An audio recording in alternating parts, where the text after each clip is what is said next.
అనంతపురం జిల్లా Tadipatri municipal chairman TDP నేత జేసీ ప్రభాకర్ రెడ్డి తీవ్ర భావోద్వేగానికి గురయ్యారు. మున్సిపల్ కౌన్సిల్ పదవీ కాలం ముగింపు సందర్భంగా ఏర్పాటు చేసిన వీడ్కోలు సమావేశంలో ఆయన కన్నీటి పర్యంతమయ్యారు. ఈ ఘటన అక్కడ ఉన్నవారిని కలిచివేసింది. తాడిపత్రి అభివృద్ధిపై తనకు స్పష్టమైన ప్రణాళిక ఉందని తెలిపారు. 2027 నాటికి ప్రపంచ పటంలో తాడిపత్రి పేరు కనిపించేలా అభివృద్ధి చేస్తానని హామీ ఇచ్చారు.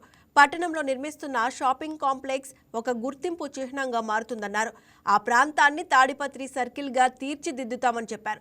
పర్యాటకాన్ని ప్రోత్సహించేందుకు అనంతపురం నుంచి తాడిపత్రికి ప్రత్యేక బస్సు సర్వీసులు ఏర్పాటు చేస్తున్నట్లు వెల్లడించారు.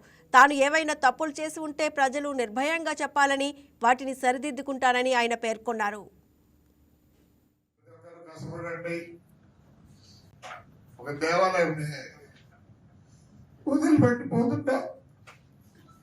సార్ మీరు ఎక్కడికి వెళ్ళాలి సార్, మా అందరితో నడిపిస్తారు సార్. మేము రాత్రి నిద్రపోయిపోయినా ఈ పనులు చూస్తుంటే ఒక పక్కన గుడ్డిలో అదే బాధ సార్. మా అందరికి కూడా ఆప్యాయంగా మమ్మల్ని అందరినీ పలకరించే వ్యక్తి ఇంప్రూవ్మెంట్ నాకు కళ అవన్నీ నెరవేరాలని కోరుకుంటున్నా. దేవుని ఆశీస్సులు ఈ ఊరికి రెడీగా ఉన్నాయి. ప్రతి ఒక్కరు కష్టపడండి. మీకు తెలియదు, 2027కి ప్రపంచం పటంలో కనిపిస్తుంది ఊరు. అందరేదో విజన్ అంటారు.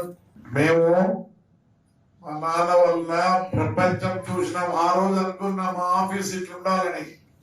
లేదు అంటే నేను కూడా ఒక లుక్కి వాడినే. ఇప్పుడు అది చేస్తున్నాం. 17 ఎకరాల్లో ఆ బిల్డింగ్ లో అవన్నీ కడితే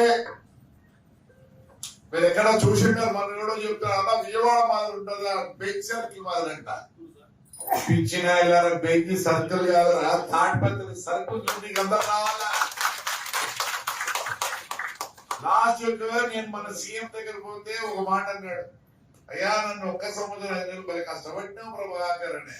ఇప్పుడంటే ఇలాంటి ఎవడు లేడు. మా సారు రిప్రజెంటేషన్ ఇస్తే దిక్కు తెలియలే. అంతా చూసి ఇట్లా అన్నాడు, ఇదేంటి అన్నాడు. అందరూ పోయే స్థలం సార్ అంటే అర్థం కాలేదు. అందరు పోయే స్థలం కాదురా, శ్మశానం కూడా పట్టుకుంటావా అన్నాడు. 22 ఎకరాల శ్మశానం ఈ ముందు 12 ఎకరాలకు వచ్చింది. టెంపుల్ సిటీ ఆఫ్ రాయలసీమ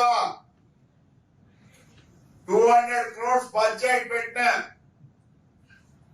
ఇక నెక్స్ట్ మంత్ నుంచి ఒక బస్సు హైదరాబాద్ అనంతపూర్ తాడిపత్రి. నేను అదే మనకి బుద్ధికోట్లో పెట్టా, ఈడ కూడా పెట్టా. అసలు దాన్ని చూసి నీకు వచ్చినారు కానీ వేరే వాళ్ళు లాస్ట్ కన్నారు. వేరే వాళ్ళు ఆ 50 లక్షలు వృధా చేసినారు. అదే ప్రభాకర్ రెడ్డికి ఇచ్చి తాడిపత్రులకు ఇచ్చింటే చూపించదు ఎట్లుండో. మనకు కూడా ఏదో ఛాన్స్ ఉందంట అనుకుందా. కానీ దయచేసి చెప్తున్నా, అందరూ ఊరు గురించి ఆలోచించండి. ఒక్క నిమిషం ఆలోచించండి. ఎవడో తప్పు చేస్తే చెప్పండి. ప్రమాణం ఒక దేవాలయం